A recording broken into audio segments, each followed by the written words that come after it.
Welcome back to the Beast Game Podcast. And today we are talking about Bad Boys 4, Ride or Die, because you can't call it Bad Boy for Life, No Diddy. Directed by Adil El Abri and Bilal Falah. Writers are Chris Bremer, Will Beal, George Gallo, and it stars the slap heard around the world, Will Smith, Martin Lawrence, and Vanessa Hudgens, and a whole bunch of other people. The synopsis is, this summer, the world's favorite bad boys are back, but this time with a twist. Miami's finest are now on the run, and Martin Lawrence and Will Smith, Marcus Burnett, Michael Lowry, Miami PD. Did not like the last one. Don't support Will Smith, so I did not see this one. I guess we'll go to Matt. Matt, how do you feel about Bad Boys Ride or Die? I really like this movie. I think they're skeptical about it because the last movie, I'm like, really? He has a son that he didn't know about in a direction that I wasn't feeling. I kind of felt that should have been it. And as a matter of fact, this movie, I wasn't even tracking that they were even coming out with another one. I don't even remember seeing a lot of promotion on this. Yeah, there's a whole bunch of movies. Like The Quiet Place is coming out in like 2 weeks. Is it 2 weeks? Yeah. I don't even remember hearing anything about it. And typically that movie's good. I think the one thing that I liked about this movie appears that they let Martin be his funny self, because previously he was just the guy with the wisecrack every now and then, but they actually let him loose where there were certain parts of the movie where you're like, oh man, it's a serious moment, and then his humor kicks in. So I thought that was nice. Plot of it makes sense, although it's kind of weird, the dynamics between Will and his kid. Really? He just killed your boss that was a good friend. Did you just forgive him? Yeah, that was a mistake, killing that character off like that. Yeah, the whole son thing I think is weird to begin with. I'm just like, action was good, plot was believable with the exception of the son. I mean, I really enjoyed myself. I don't know how y'all movie theater was. There was not a seat available in that movie theater. Like every single seat, including the first 2 rows, which typically is hard to fill, those things were full too. So, although unfortunately I don't think movies will get back to the way they were. Unless something, well, maybe Deadpool might, but I mean, there's a few far in between. Out with Bad Boys with 5, I don't even know what they would name it at this point, and they did leave it open-ended. So, looking forward to it. Hopefully, they stick with the same writers so that it can be something I pay attention to, unlike the last Bad Boy, which was horrible. All right, Keith. Not a fan of Will Smith. I love the first Bad Boys. I like the second one. Kind of the dynamic had shifted to being. It was a Will Smith-centric movie. And then the third one, it was much the same way. It was Will Smith was the big star, so they were leading all the lines and giving him all the lines and stuff. And Martin Lawrence was just a comic relief. Played well enough. The last movie did very well, and I enjoyed it, but I never liked that dynamic of how that played off. This movie, the dynamic shifted, actually. Smith was pretty subdued in this one. And they actually played that up into the plot of the story. One of them having a near-death experience and not handling it, and handled these near-death episodes as very different ways. So I enjoyed that. The standout of the whole movie has to be some of the side characters, some of the shenanigans that was going on. Like Martin Lawrence still got it. He seemed a little off his game, but he's getting up there in age and everything. His physical comedy is not at that level. Still was bringing the laughs. But I mean, there's several scenes, not going to give away spoilers or say anything like that, but there's a few scenes in there where it's dealing with him, his extended family. They just like, he definitely had the standout scenes. I agree with Matt on the awkwardness with the son, but really shouldn't have killed off the captain in the last movie. Shot him, put him in a wheelchair, something like that. It didn't quite work out that they would just give the guy son and stuff all of a sudden, that he's always forgiven and shit like that. It didn't make a whole lot of sense and everything. Character actually worked out pretty well. The actor's pretty good, carried a lot of the action sequences and stuff like that. I found the movie enjoyable, thought the plot was good, kind of moved along. The pacing was fantastic. It just moved along. You didn't have a lull at all. I feel pretty positive about that. Watch this movie again, and I'll watch the next one. Don't know how well it's going to do in the theaters to warrant it, but theater I was in was pretty packed. So here's hoping it does well. All right. Big Mike bringing in guap, money and kilo essay. What's going on? So I actually enjoyed the movie. When I left, she asked me where I would rank him. Then she said she already knew. I would basically rank him 1, 2, 4, then 3. Yeah, that third one was trash. When I saw the third one, I didn't like it the first time I watched it because I felt like it was a Will Smith show. And I didn't feel like that with the second one, but I definitely felt like that with the third one. To the point where I was sitting there almost why is Martin even here? Well, did he even really want to do the movie, or was this just let me get a check and keep it moving? Complaining about the drive-in or complaining about things going on around him. Got on me about that because she was like, well, it's the same character he's been. We watched the first 3 leading up to this one. He definitely was that way to an extent, but I told her, I said, but to me, especially the first one, he didn't come off so much like a bitch. Like he was scared or something. I said, he talked a lot of shit in the first one to where you knew that even though Marcus is the family man and he doesn't really want to do all the violence and all this other stuff, if necessary, he's still going to do what he has to do. I said, the third one, he just kind of seemed like he was checked out. Like I left going, why the hell is Martin even in the movie? You might as well call it Bad Boy and just have Will Smith star in it. But this one, it felt like, you know, they definitely shifted it all the way to where almost like they watched the third one and said, all right, wait a minute. Martin, you really didn't get to do what you wanted to do in that third one. So this fourth one, I'm going to fall back, so I'm going to let you do it. Then I thought about it a little further. I said, well, maybe it's kind of the whole shift in dynamic from the first one to the fourth one. So Marcus was always the one with the wife, the kids, the family man, taking care of his family. And Mike Lowry was always the bachelor and run around doing whatever he was doing. And then by the third one, he finds out, one, he got a son out there. So technically you've been a father this whole time, just didn't know it. You find out he's been in love before, which nobody knew. And now this fourth one comes up, and now you've taken another step forward in life. You got this weird dynamic of your son killed your police captain. Yeah, Married part the of you wants physical vengeance. therapist? Really?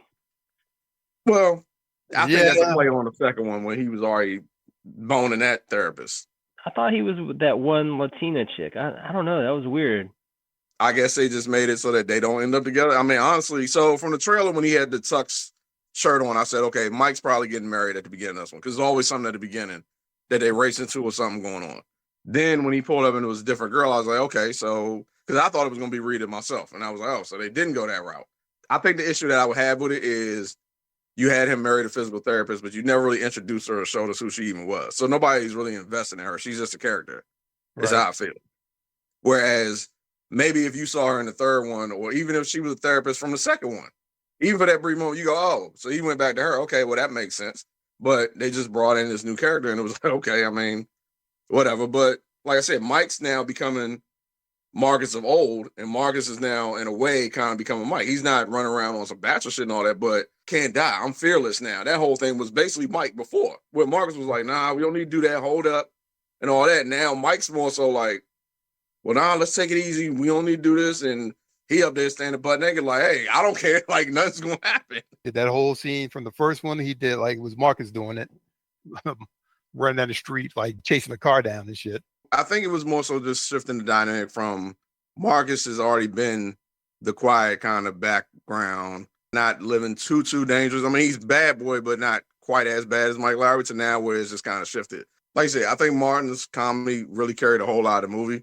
And I mean, he really got on this one because it felt more like Bad Boys 1 than it did the third one did. Like I said, the third one didn't even feel that way. And this one, it felt more like, okay, Marcus is Marcus. Like Keith pointed out, the side characters, one in particular, like I said in the chat, he made the movie for me. That whole scene, I was like, all right, this movie good just off that. Because I thought that is like the best character arc out of the whole damn series for one character. Because you wouldn't imagine that dude went from where he started to where he ended up now. I thought that shit was brilliant. Like I said, the action was great.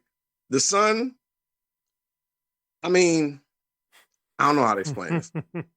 I like him. Prison scene, I thought was amazing. Even just the concept when he walked over to the weights, and I was like, the hell? I was like, oh, okay, that's a nice fight scene. Like, whoever thought of that actually kind of thought out the box a little bit. I don't know about him carrying a movie, though, on his own. Because, like you said, if they do a fifth one, my question would be, where you go with it now? Obviously, going to have to do something with the son. What is it going to be? Because you're going to hunt your own son down now? What's actually going to happen with that? Unless, by some miracle, he becomes a police officer too, or he becomes some kind of cop or agent or some shit, and you got to help him out from that standpoint. I don't see where they could go with a fifth one. Now, I will say, I read today, apparently, it echoed what Matt says, and other than the front seats, the whole theater was sold out, and they had on 5 screens. And then I read today that apparently the movie's already outperforming what they thought. They didn't think it was going to do that good this weekend, and a lot higher than what they were expecting. So I guess this movie kind of fills that slot that Fast and the Furious would before the summer blockbuster movie. I think if anybody that likes Bad Boys, the series, I would definitely recommend they go see this one, especially because, like I said, I think it's better than the third one easily. But I just feel like even though it is open-ended, I don't see where you go from here unless it ends up being like Lethal Weapon and they're in like their fucking 60s and they still talking about, oh, we need to retire, but something else happens. And then you got to do whatever. Like you said, killing off the captain. I think they didn't think the third one was going to do as well as it did. And then when it did, it was like, oh, well, you got to make a fourth one. It was like, oh, well, shit, we killed off one person that we need to have there. So that's why they brought him back the way they did in this one. But you can't do that for a fifth one, I don't think. It works now.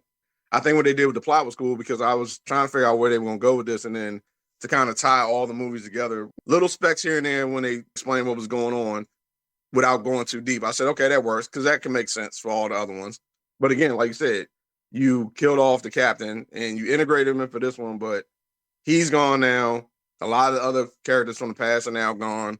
Where are you going to move forward? Because them with the ammo thing for a fifth movie, I don't know how that plays out. I really don't know how that works. I think this might be one of those situations where you kind of look at it and you may want to do a fifth one, but maybe you need to sit back and say, you know what, this is a nice little bow on it.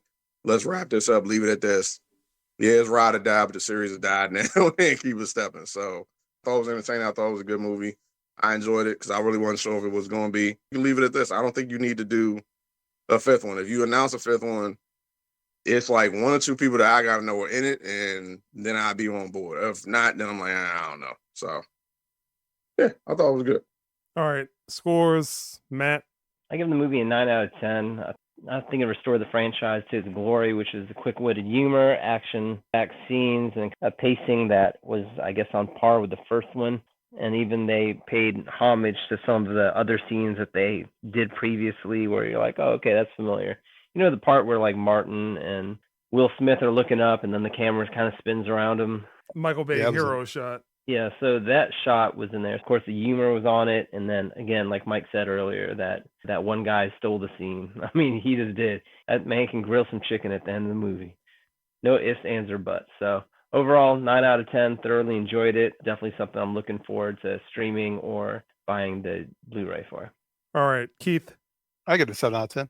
Martin Lawrence was a little off his game. Spanish Sun thing. I like the actor and I like the character, but I don't like how they're kind of trying to handle it. I mean, it's like the same writers and the same directors from the previous movie. You should be able to handle the transition to this next movie a little bit better than that. This one had too many new characters popping up and like, hey, I'm so-and-so, and now I'm part of this. It's like, fuck you. Like, okay. All right, fine. We'll just go with it.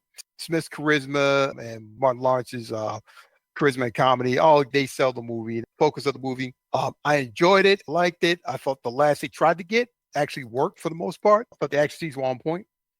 And again, even though the storyline was pretty telegraphed, it was enjoyable and the pacing was great. So I like 7 out of 10. Mike.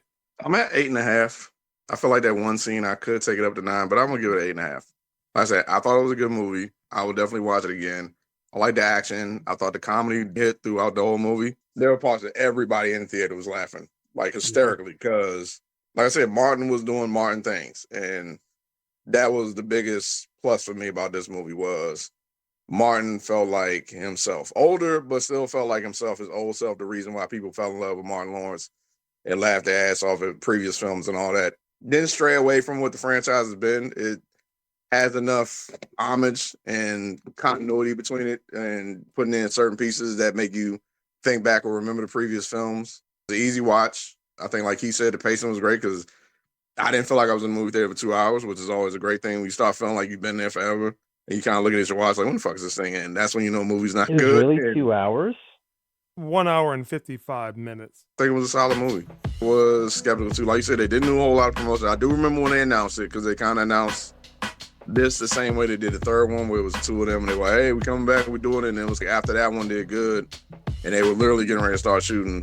Will and Martin did another video together. And I can't remember. I know the third one he went to his house, but I think this one they just kind of popped up together and was like, hey, we doing 4, it's going to happen. And then, like you said, you really didn't hear much else about it. And I think that's also because studios are starting to realize you don't have to spend a ton of money on advertising, especially when you got social media and one tweet can be retweeted 85,000 times and people all of a sudden know what kind of spreads and all that. So why dump a bunch of millions in a movie that's probably not going to make the money back anyway? So I think that's why it's not too much news about a lot of these films. But to not have a lot of promotion and advertising on it, like I said, my theater was packed. I've always said black movies, black people go see them. So it might mess around and make a few more million before this is all said and done, to where they're like, okay, we did pretty good. So I don't think you need a fifth one, but I think this one was definitely good. It was solid, and it's a good way to kind of wrap things up. I think it includes the whole little Fast and Furious made it 10. You don't need a Bad Boys 10. I'll put it like that. Beast Game Podcast. Apparently, Will Smith, I don't know if he has redeemed himself, but It's not redemption. Like, really not, because like he does another movie. I'm just like, I'm not gonna today. Naturally, I wasn't gonna go see this one. My wife said she wanted to go see it. You know what? Let me check out Martin. Let's see what Martin Lawrence is doing. Sure enough, I checked it out, and he was doing his thing.